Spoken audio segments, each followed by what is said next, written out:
A new bumper for my Jeep Gladiator Mojave. We're going to go ahead and pull the original off, and there's a skid plate down there that we're going to have to do some modification to as well.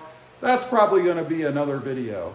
But I'm going to show you how to take the bumper off. It's really pretty simple to do, and then we're going to get the new to the Jeep Gladiator Mojave bumper on.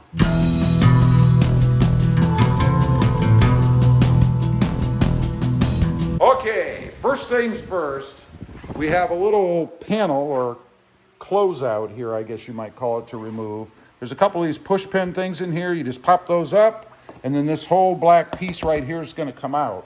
After that, there's the wiring on the side. It actually is right there that we're going to have to remove as well.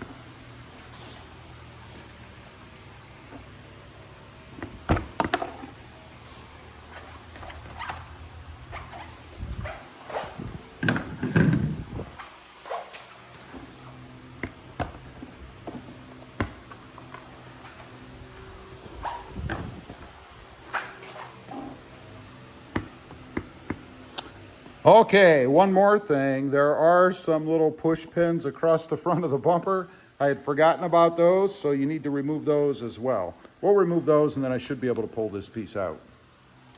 Okay, got the other little things out of there, and there's the piece I'm talking about.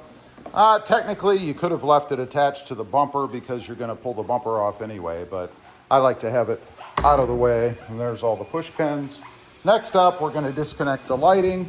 It's right there. And one thing, if you go with this kind of a bumper, at least on mine, I had to transfer the wiring for the lighting from the original to the aftermarket. In this case, I pulled this one off, left the original lighting on it. As far as the wiring and all that stuff, this does have LEDs in it, by the way.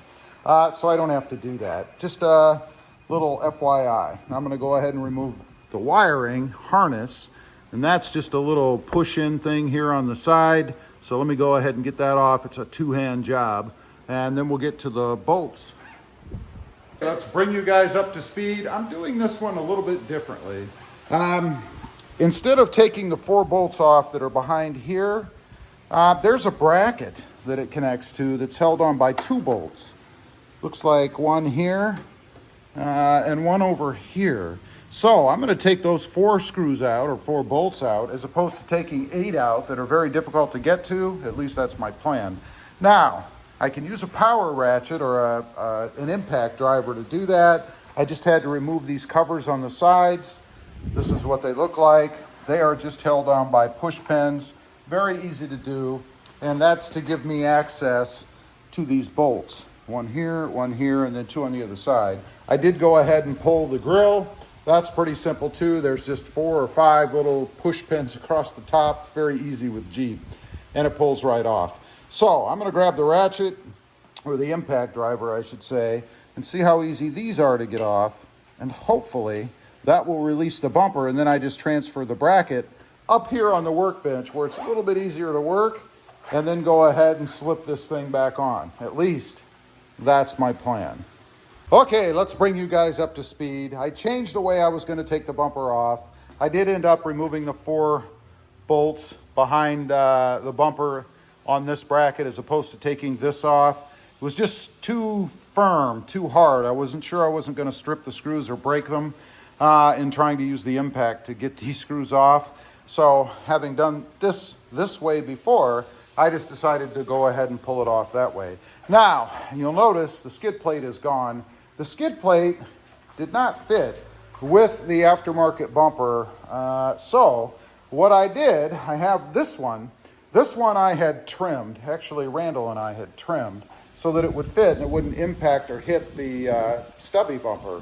This one is already black. It's dirty, but it's black. You guys can see right there. I'll clean it up a bit. And it also had some rust where we made the cuts, so I cleaned that up. I'm gonna go ahead and hit it with some black paint. Then we're gonna get it bolted up underneath the truck, and then go ahead and put the stubby bumper on. Really not too bad, just a lot of little extra steps. And this, having this one, and this was off of my other Jeep Gladiator that I sold to my mother. She actually came over and didn't care about swapping them, her idea. So we did swap them, and that saved me a ton of time. So I can just whip this one on. It fits right back there because it came off of Randall's Jeep Gladiator Mojave. So let me get this thing touched up, and then we'll get it bolted on underneath and get the stubby put back on, or put on. Okay, let's take a look. I've got the skid plate on, all touched up. As pretty as it's going to be. Again, I had cut it before in these areas here to fit the stubby bumper on my other Jeep Gladiator. So I'm assuming it's the same. Who knows? Maybe it didn't need to be cut for the Mojave. We'll find out once I get it on there. We'll take a quick look. But now it's time to lift the much heavier bumper on here and get it bolted in. We are all done. As most projects, it turned into much more lengthy than it should have been, but that was really due to the skid plate underneath. As I mentioned, I swapped the one out with my mom, the painted one, but it still did not fit under there. So I actually had to do a little bit of trimming in the corners right up here. I had to cut it a little shallower and then trim the edge here a little bit on both sides, but you'd never know it. It fits perfectly now. There's the other side. I shouldn't say you'd never know it. You probably would know it. But I think it came out pretty good nonetheless. The bumper's on. You guys can see it right there. I love this bumper on the truck, the three-piece Rubicon without the side panels on, of course. That's why it's a three-piece. It is the knockoff. It's one that I had ordered a while back. I will link it below if you want to check out price and availability on it. You know, it's like, I think, last I checked, or when I bought mine, it was about a third the cost of the Mopar version. It's not quite as good quality-wise, but for that money, I can touch it up now and then if I have to. Anyway, not a bad install. I love it. Next, we're going to be putting some lights on there. That'll be another video, otherwise this one's going to get way too long. So leave a comment. Let me know what you think. Better before or after? I'd be curious to know. Also, real quick, I do have 2 additional channels. Rob Motive Rides, all about the Mercedes-Benz, new to me anyway, and Rob Motive, all about Toyota Tacomas. Check them out, and if you're interested, please consider subscribing. Thanks for watching. Stay safe out there. Bye.